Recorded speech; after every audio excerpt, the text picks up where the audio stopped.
கடாயில் ஒரு table spoon எண்ணெய் ஊற்றிக்கோங்க. இதில் நல்லா பொடியாக கட் பண்ணால் பவுலில் கிளம்பி போட்டு நல்லா வந்துட்டு கோல்டன் ப்ரௌன் ஆகிற அளவுக்கு வறுத்து எடுத்து தனியாக வச்சுக்கோங்க.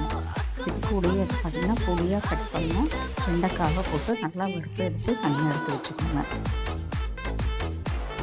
இது கூடவே ஒரு டேபிள் ஸ்பூன் ஆயில் விட்டு கடுகு போட்டு நல்லா பொரிய விடுங்க. கடுகு பொரிஞ்சதும் கருவேப்பிலை ஒரு வரமிளகா கொஞ்சம் பெருங்காயம் போட்டு கலந்துக்கோங்க. இதுலேயே நம்ம வதக்கி வச்சுருக்கிற உருளைக்கிழங்கு வெண்டைக்காய் சேர்த்து எல்லாம் நல்லா வதக்கி விடுங்க.